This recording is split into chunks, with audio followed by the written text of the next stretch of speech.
eu sou o Thiago Spiked, seja muito bem-vindo ao canal Crass Conversa Oficial e neste vídeo aqui eu vou falar sobre tipos de esboços. Sim, quando você desenha, você faz o esboço, talvez você tenha dificuldade em pensar, em raciocinar como você pode trabalhar esboço para construir figuras mais elaboradas. Talvez muita gente diga para você que te falta melhorar no esboço, mas você não sabe direito por onde começar. Bom, esse vídeo aqui é um resumo de uma aula ao vivo que eu ministrei algumas semanas atrás. Então eu vou dar um resumo para você conhecer por cima as ideias que eu passei. E se você quiser ver a aula completa depois, eu tenho ela disponível no meu curso. Eu consigo aqui, ao longo da minha experiência, categorizar os modos de você fazer esboço de 3 maneiras. Isso que eu estou falando é uma dedução minha como desenhista, não é nenhum livro, não é uma coisa oficial, digamos assim, inclusive os nomes que eu vou dar.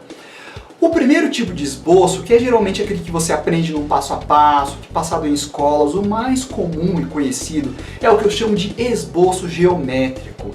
Consiste em o quê? Você simplificar as formas que você vê. Círculo, quadrado, triângulo, retângulo, elipse.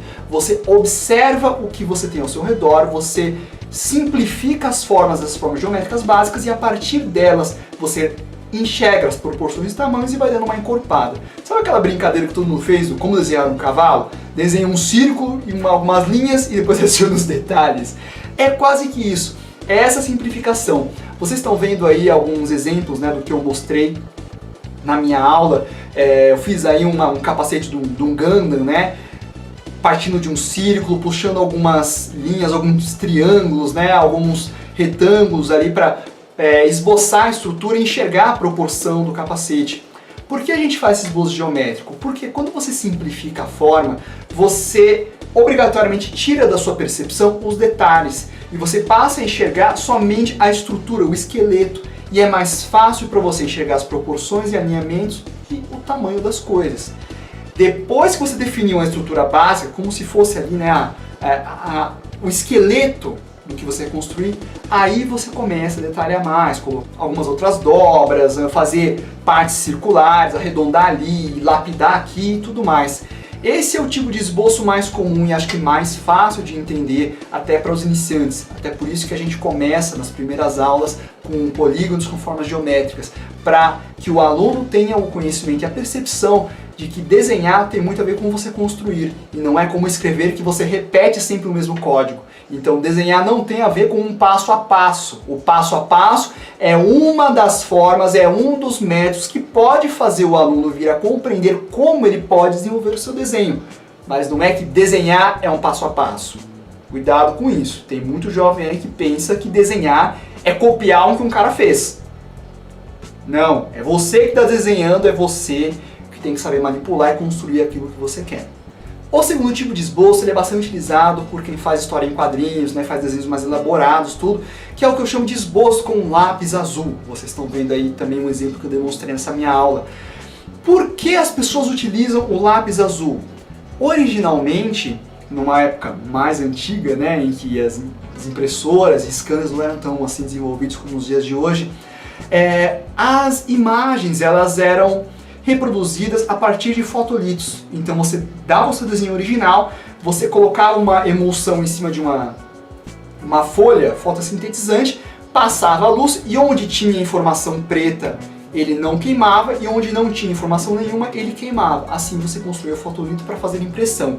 Por isso que muita gente desenha com o nanquim, né, e somente o preto vai sair. O problema é que o grafite cinza, por ser também lá perto do preto, ele vai deixar marcado. E naquela época foi descoberto que a cor azul não era percebida pelas emulsões. Então, quando você gravava o desenho e passava, né, a emulsão para gerar o fotolito, o azul ele considerava como não cor, como não tem nada. Então, muitos desenhistas fazem a arte com lápis azul, também por isso é mais clarinho, e só o desenho finalizado ele vai com a tinta.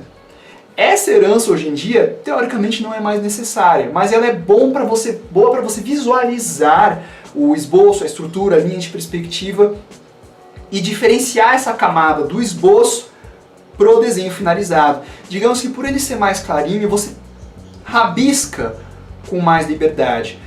Muita gente quando desenha no azul, fala que o desenho no azul está melhor que o desenho finalizado. Justamente porque quando o seu desenho ele ainda não está completo, ele ainda está aquela coisa meio solta, o seu olhar está completando o que você vê. Então ele acaba sendo um desenho ali intermediário do preto no branco e ele é mais sincero.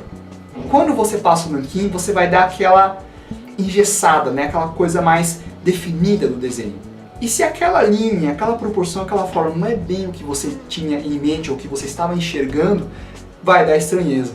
Por isso que o lápis azul ele é bacana para você começar a desprender daquela coisa pronta, da linha mais escura, e você se permitir rabiscar mais para você começar a treinar o seu olho, aquele lance de você enxergar já o desenho que você quer, mesmo sem ele ainda estar completo na folha.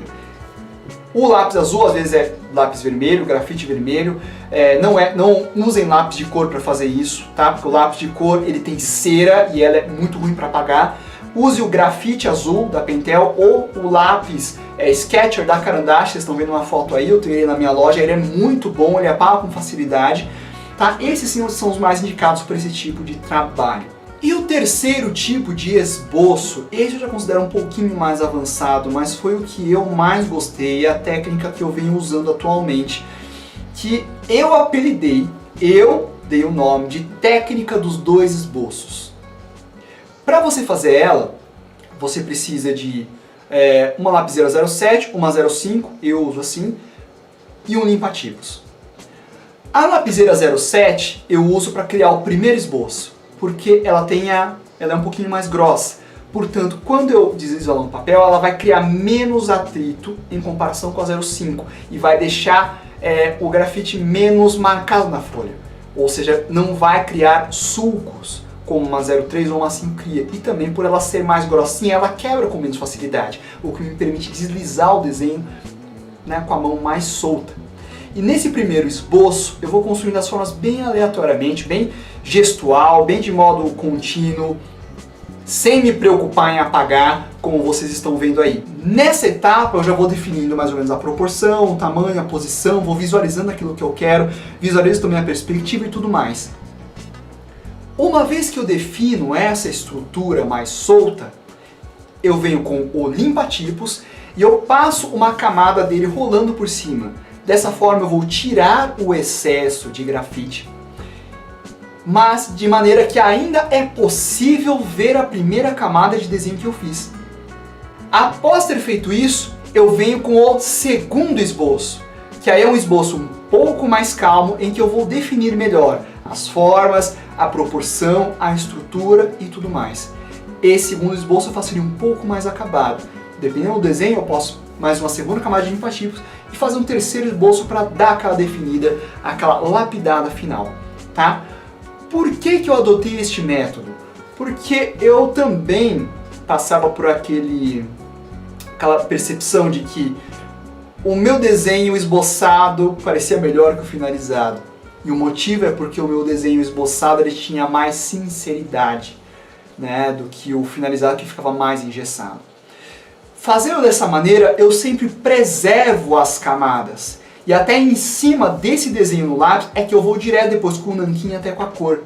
Eu preservo a sinceridade inicial do desenho e em seguida vou jogando as camadas até que o desenho vai ficar finalizado. Então eu mantenho essa sinceridade e vou fazendo assim. E eu, em particular, comecei a gostar mais do resultado dos meus desenhos.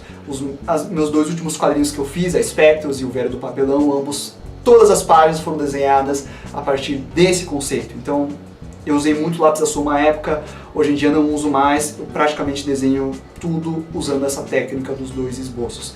Eu considero que é uma técnica um pouco mais avançada, porque eu adoto muito o conceito do desenho contínuo, mais o desenho gestual, né? E logicamente, se você não domina ainda estruturas de anatomia, perspectiva, esses conceitos fundamentais, você não vai conseguir ter essa liberdade, esse gesto, essa intuição tão livre. Você ainda vai ficar um pouco preso às formas. O raciocínio é muito simples. Como você vai construir, né, uma coisa esboçada, solta, se você nem mesmo sabe como são as proporções daquilo que você quer construir?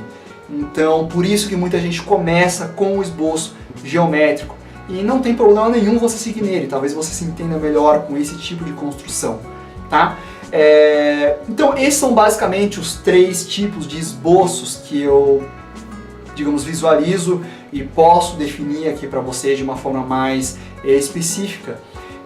Claro que todos esses nomes, todo esse conceito são coisas que eu defini da minha visão, talvez tenham outros nomes, talvez as pessoas chamem de outra maneira, mas acho que é um jeito bem bacana de você visualizar a diferença de cada um deles e até mesmo experimentar.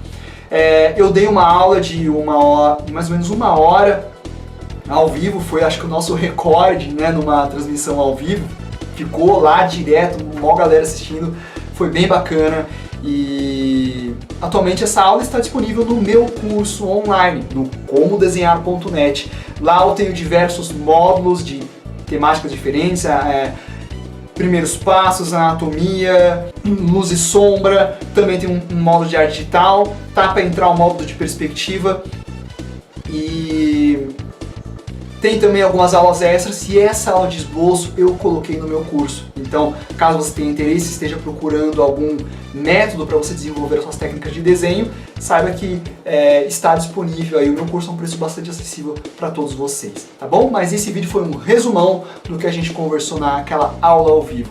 E a gente vai fazer mais, porque é muito bacana, a participação de vocês foi muito satisfatória e gratificante. Beleza? Muito bem, gente, então é isso aí. Se você gostou aqui deste vídeo, dá um joinha, adicione os favoritos, compartilha nas redes sociais que você possui. Se não estiver inscrito aqui no canal, se inscreva, ative o sininho. Eu nunca falo isso, mas ative o sininho, tá bom? E nos vemos aí nos próximos vídeos aqui da série do Sketchcraft. Beleza? Muito bem, então é isso aí. Estamos conversados.